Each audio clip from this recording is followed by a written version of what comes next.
Who will be the next lieutenant governor of the Lone Star State? Good evening, everyone. I'm Linda Laurel. Welcome to Red, White, and Blue. Over the next 2 weeks, we will sit down with both candidates running for Texas lieutenant governor, Democratic candidate Senator Leticia Van de Putte and Republican candidate Senator Dan Patrick. This week, we are pleased to sit down with Democratic candidate Senator Leticia Van de Putte.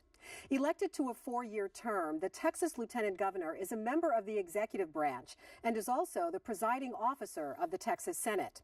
Senator Van de Putte currently represents District 26 in San Antonio. Senator since 1999. Tonight, we are happy to have with us here in the studio Democratic candidate for Texas Lieutenant Governor, Senator Leticia Van de Putte. And grilling the candidate on the issues this evening, as always, our hosts, David Jones and Gary Polland. Well, I don't know if I grill. I'm kind of nice. Are you really going to grill her? David grills. I ask questions. I just learned that the senator was a graduate of our pharmacy school here at the University of Houston, so I think I'm going to be very nice to her, very polite.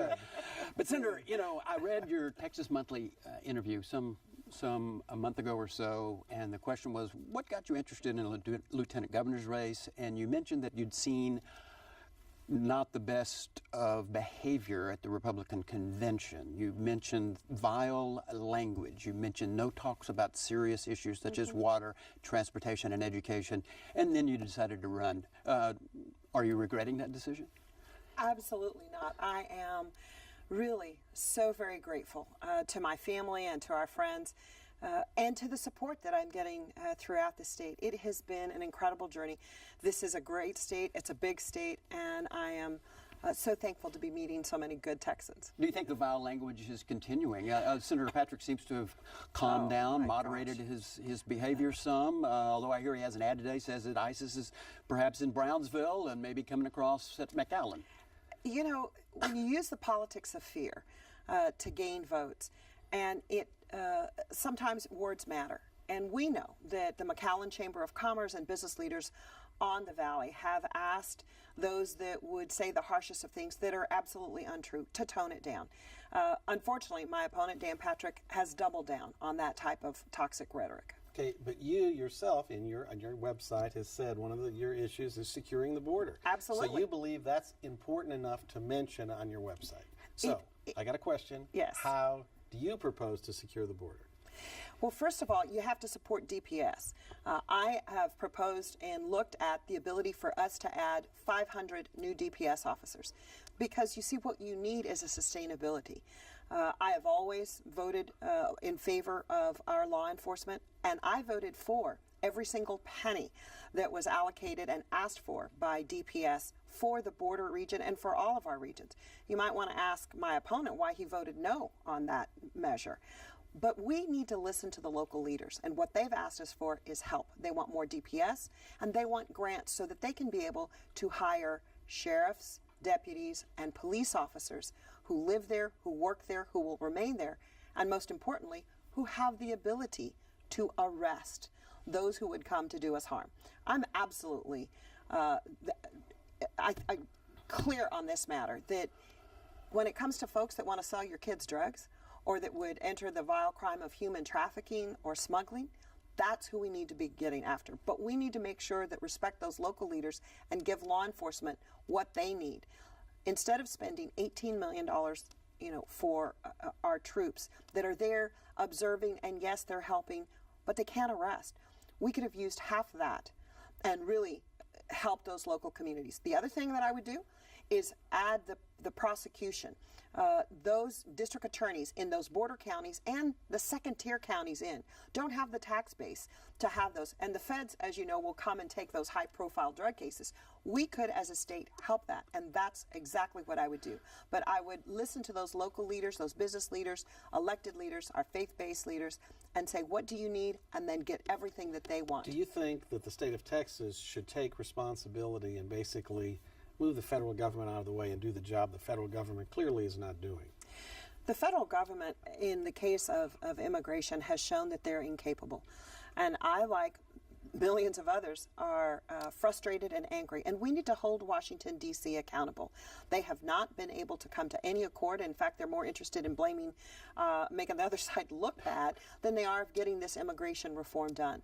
And because of such, we're paying the consequences. I think that they ought to reimburse us for the costs that we have Kind of like impact incurred. aid you used to get for military bases Absolutely. affecting education. Absolutely. A good idea. Maybe you should call your fellow Democrat, President Obama, and say, instead of you guys messing up the border, send us the money to Texas, and we'll know how to spend it right. But you don't believe that we should be deporting people who are, for instance, eligible for in-state tuition, who happen to have been here, illegally? I mean, Obama's not doing that. He's not. What we have seen on the border, and maybe it's because I'm a sixth-generation Texan, and the San Miguel family, we've been in Maverick County and Eagle Pass. When you look at that river and you look at the hundreds and hundreds of years, families across the border, it was just a river. It was that economic development. And so what we saw this summer with so much of the unaccompanied minors, that's always been occurred. What had not been were the numbers. I think that for those who, if we can get a system of immigration that recognizes that there are people here that are fleeing, and they're fleeing violence and the drug wars in their own countries. But right now it's not working. So absolutely there's a difference, I think, between those who, like my grandmothers, came fleeing a revolution or for that economic opportunity. There's got to be that process there. But would I deport all 11 million people who are here? No, but that's a federal question. But I am sure that we're supposed to educate all the children that are here, and I was a proud sponsor of that DREAM Act that allowed in-state tuition. Worked with the Texas Association of Business on that, and my friend in that was Governor Rick Perry. So maybe we should ask the federal government to fund the education of the people who've entered the country illegally because of the porous borders, because that way the taxpayers of Texas don't have to foot the bill solely by themselves. Would that be a good idea? Well, we know that people have come here for generations, and not all folks that have come here with that proper documentation. And that's been over hundreds of years. That's not just people who come from our southern borders.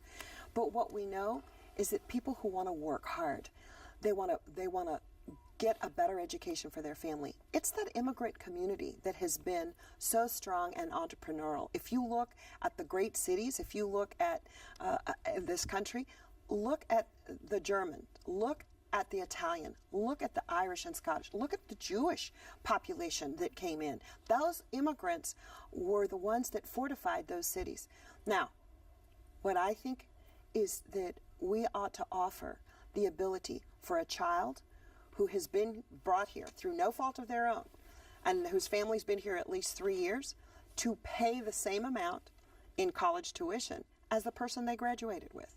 That's in-state tuition. My opponent would have you believe there's one seat left at the university. He doesn't know how to read. It's not an in-state admissions bill. It's an in-state tuition bill. But would you ask the federal government to help pay for the impact on Texas for not enforcing the borders? Is it fair for the people of Texas to pay to educate these thousands of kids who've come into the country, whether they were brought here or they came against their will or however they got here?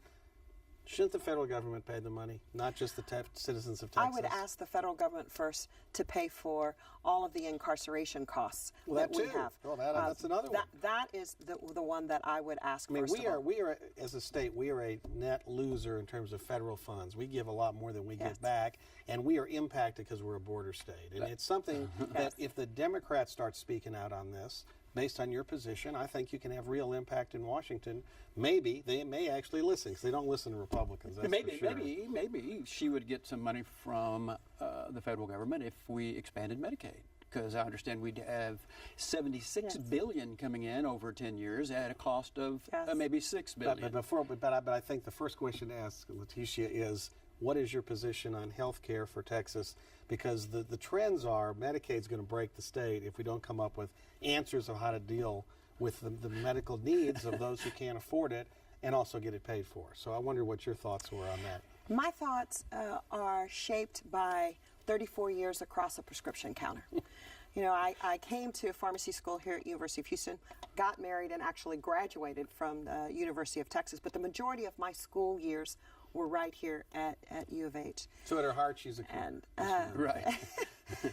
and what I do know is that we passed up an opportunity that was unprecedented. The decision by Governor Perry to reject that expansion of Medicaid, I think, was a bad business decision. And the reason is because our taxpayers are paying IRS taxes. They're going for services in other states. We could have worked with the federal government to do a Texas solution, working with the Texas Medical Association, working with our hospital districts, working in a manner that brought those dollars down and that would add 200,000 jobs, billions of dollars in health care services. And I think most hurtful for me, when Governor Perry said no, he said no to 68,000 veterans and their spouses. That would have been the only affordable health care that they would have had. Other Republican states, strong Republican governors and legislators, found a way to bring those Medicaid dollars back. I mean, nobody's ever accused Jan Brewer of being a liberal. But when people say the Medicaid system is broken, I ask, folks, why do you think it's broken? And they said, well, we don't have enough providers and the payments are not sufficient. The federal government does not set the payments. The federal government sets the criteria of who gets in and the services. But it's our state government and our state Medicaid that signs the contracts with insurance companies that then contract with HMOs. So when doctors don't enroll and they say that they don't because of the payment system, that's not a federal government issue. That's the state of Texas's contract. But it's still an affordability issue. So the question is then, what would be a Texas plan that you would like to see sent forward to Washington to see if the Obama administration would approve? Because we don't want to do it the way everyone else is doing it. California, New York, those states are pretty much on the way to bankruptcy because of Medicaid. But so what is your Texas solution? I think what we do, particularly for this Medicaid expansion, is that we allow that, just like we have for the Children's Health Insurance Program, to be brokered by insurance agents. I believe in responsibility. So I think a small copayment, like other states have gotten, with this expanded, because basically these are the parents of those children who qualified for our Children's Health Insurance Program. They're working. And it's easy. It's a family of four making under $32,499 a year. That's what this is. And it's affordable health care. But I would do a copay. So you add a copay, which adds some personal responsibility. Absolutely. I would have them market it and make it be available through an insurance agent as well, like we do with our Children's Health Insurance Program. What do you think of the idea of adding a health savings account component to that, so people have more invested in their health and making health decisions? Well, they could. But we've done the data on it, and certainly we know that with the Kaiser Permanente, with the Pew studies, with all of that, you really need a salary of about $40,000 to $45,000 a year to be able to put in the amount of savings in a health savings account that would really help you. So folks understand that they're the working, but they're working in salaries that don't really give them that type of expendable income. Yes, if you're going to allow for those laws to maybe get $100, because that's what they would end up paying in co-pays or something like that. But our dollars right now, they wouldn't be able to put in enough to take advantage. So while I think that it might be a good idea for this population, it probably isn't. Do you have workable. that? Is that your plan that you have at the legislature? Do you have a high deductible with a health savings account? I do not. I do not have a health savings account. You got to look into it. Wait, what about, I've been healthy so far. if Dan Patrick is elected lieutenant governor, does he have the votes to repeal the DREAM Act, as he says he wants to do? He says he wants to, but this law has been in effect for 13 years, and it has had the support of the Texas Association of Business. It's not about admissions, it's what you pay. And the reason that when I worked with Senator Till Bivens and Republican Senate to get it passed, they said, people from Arkansas or Ohio can't pay in-state tuition. I said, that's right, they have to be here 1 year. So we've penalized these students and the parents of these students because they have to be here 3 years, because we figured if they're here at least 3 years, they have been paying taxes to the state of Texas for at least 3 years. So they've already paid another penalty. Other folks who come here from other states, they get in-state tuition after 1 year. For our DREAM Act students, the Texas DREAM Act, they really have to be here 3 years to be able to pay that tuition rate as the people that they graduated. There are some critics that say on the Democratic side that you and Ms. Davis are kind of walking away from that one very big issue that is staring us in the face every day in the newspapers, which has to do with the restrictions on abortion clinics, putting them out of business. If you're, within 150 miles of San Antonio, tough luck. You have nowhere to go. 44 clinics down to maybe 8. This is a constitutional right. Why aren't you screaming bloody murder about that deprivation? I'm a mother of 6, and Pete and I have lived our Catholic faith. We have 6 children in 9 years. I'm a pharmacist, but I know that my goal of, who wants abortions? Nobody wants abortions, but the way you do that is not to make access and to get rid of access. You do it by making it unnecessary in the first place. And so while I am very worried about what the consequences are going to be for the health of women when they don't have access, I know that it's going through the court system right now, and I hope that a court will see that these are way too egregious of rules. But what I want to focus on is the family planning aspect. I want to focus on a robust and strong program for women's health. There are so many things that we could do in this state that would help those unintended pregnancies. And let's face it, all of us last summer wanted the restrictions in 20 weeks and beyond. Less than 0.5% of women that are pregnant 20 weeks and over seek an abortion. At that point, it's It's usually very tragic. Women don't wake up 21 weeks pregnant and say, hey, I forgot, I think I'll go do this today. It is very tragic. But what we did want was an exception for rape and incest, and an exception for rape and incest of a child. And that's where I differ. I think that government cannot make those decisions for women, but particularly in the cases of rape and incest of a child, the family needs to make that decision, not the government. One of the things that's been in the news over the last couple of weeks is the Texas Enterprise Fund. And you supported the Texas Enterprise Fund in the Senate and mentioned instances where it was very helpful. You mentioned the Toyota plant in San Antonio. You talked about SpaceX in South Texas, maybe in your district. But the criticism, of course, has been, primarily from the leader of your ticket, that this is some kind of giant scam and not been good for Texas. Your opponent voted against the Texas Enterprise Fund. So where are you on that today? When we started the Texas Enterprise Fund, it was because we had lost several major opportunities. I know we had lost some in San Antonio, and we had lost some across the state. When you're competing with other states for these very prized economic generators and big factories like the Toyota one in San Antonio, I wish we didn't have to have these sort of incentives. But what the state's answer was to work with local economic development officials to help them and to augment their plan. It's local school districts, cities, counties. And we do have Skills Development Fund. I was a supporter because I know that we lost when we didn't have it. But I'm appalled at the fact that there wasn't even an application. I thoroughly believe, and I was surprised just as everybody else, that someone would get approved with no paper application. And so scrutiny, transparency, because in cases like this, it ought to be what you know, not who you know. But I think right now we need to suspend it until you get that process. You've got to restructure the board. I think the oversight has to be in a different agency, and it has to be severely limited. And I think that it's got to have the accountability. If you don't produce the jobs, you better pay the taxpayers back. Should be part of the contract. But do you think it should be taken away from the governor's office, that they shouldn't have any responsibility in this area? I believe that the awarding with the governor and the speaker and the lieutenant governor, as it was originally intended, that it was those three that really looked at it and then approved it.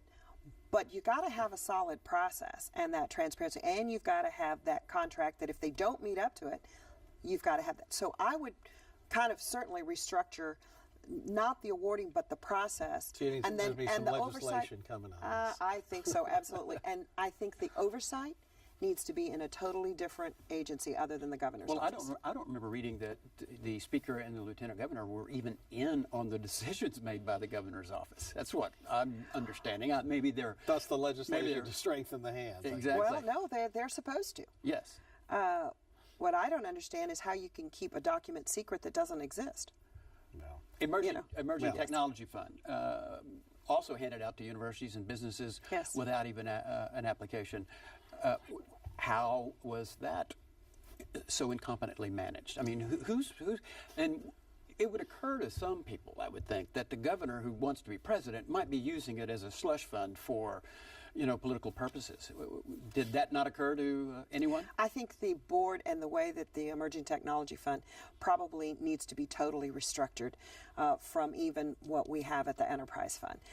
That one is even less so. And it was done because they were smaller grants and to smaller companies, mainly in the biotech and the nanotechnology, the life sciences type of, rather than a manufacturing facility or a big employment generator, a big retail operation. The Emerging Technology Fund was really kind of intended for those smaller ones. I think it needs to totally be restructured. Interesting. You have an ad. She has an ad.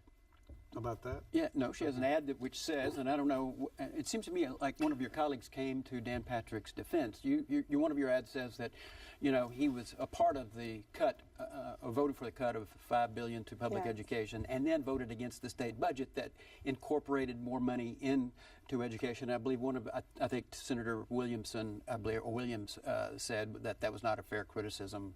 How do you support that claim? In 2011. There were horrific budget cuts. I voted against them. Senator Patrick voted for them. Along with most of his colleagues. There were real consequences. 11,000 teachers lost their jobs, 8,000 class-size waivers, packed classrooms. In 2013, many of us worked together, Republican and Democrat, realized price was really too high, and we needed to at least return some of those funds. It was the first time in the state's history that the legislature didn't even fund enrollment growth. Dan Patrick had a choice. Again, he voted against it. I think what you're referring to was Senator Williams. At the time, he did, I don't know whether it's an op-ed or comments in the Texas Tribune that said that Senator Patrick was directly responsible for those education cuts and us being not able to fund fully back some of those programs. He has since clarified and said, well, he really didn't mean that. It was that he voted for it in the committee, but he voted against it when we added more money after the final bill came out. And I think also he voted against the overall budget because he said he thought the overall state spending was too high, to be fair. But let's talk about transportation. Yes. Another item in your agenda. And if you drove here, Leticia, and you live San Antonio area, you know how bad the traffic is. It's horrendous. So what's your answer? What do we do? Well, I thought when I lived in Houston in the 70s, the traffic was bad. Not now, compared I was to going from University of Houston to the Alameda Mall, Foley's, where I worked in the pharmacy. They used to have a pharmacy there and through. We don't have to tell people in Houston about congestion. $10 billion cost to the Texas economy. But more than that, if you're on the road an hour and a half, that's an hour and a half you're away from your family. And that's an hour and a half that people are away from doing things that matter in the community, whether it's a not-for-profit or a community activity, they're faith-based organizations. Clearly we're not spending enough money to keep pace with congestion, so what do we do? I'm hoping that folks will come to the polls in November and vote for that $1.2 billion per year allocation, the excess that we have on the Rainy Day Fund. Rainy Day Fund is really the windfall on the excise on our oil and gas, and it is luscious. We never thought that it would really be way above anything about $2 billion, and even after the water allocations, thankfully people voted for them last November, and the transportation, we're going to have about $8.4 billion. So is that enough? No. That doesn't solve our problem, does it? It does not. And the first thing I think taxpayers would be appalled to know that so much in our state budget that people pay fees for are not being used for that original purpose. Prime example, about $700 million in the motor fuels tax is being used to fund Department public safety. We need to start to wean ourselves from there, and we're going to have a good budget to work with. So first of all, let's stop the diversion of funds that's supposed to be going to build roads and highways. Second, what we've done lately is, because they haven't wanted to look at any sort of increase, last time was 1991 on the motor fuels tax, we've credit carded this thing. We have more in debt services to our roads than we do in projects being let. Give us 15 seconds on whether or not Dan Patrick is going to be the meal ticket that Mayor Castro or Congressman Castro said he was going to be. You got 15 seconds. Can you tell us? I think what Castro, my good friend, was talking about was his harsh rhetoric and the huge disgust that the Latino community has when they're insulted by comments made by Dan Patrick or those that would insult our communities and insult our families. I think that's a yes, Gary. Well, I don't think it's going to make any difference. So, Leticia, we thank you so much for coming. Thank you. Interesting half hour. And look, regardless of what happens, you'll still be in the Senate. You're either going to be presiding officer or you'll be a senator, so you got no lose. Thanks. Thank you. I plan to be on that dais. Thank you. Thank you so much. And of course, we need everybody to go out and vote. And a reminder that early voting begins on Monday, October 20th. And remember, you can catch Red, White, and Blue every Friday at 7:30 p.m. right here on TV8, and again Saturdays at 6:30 p.m. We also invite you to visit us online and send us your comments. We want to hear what you are saying about the issues that affect Houston. You can submit your comments at HoustonPublicMedia.org or on Facebook. And while you're there, please don't forget to like us. Thank you so much for watching. We'll see you again next week. Good night.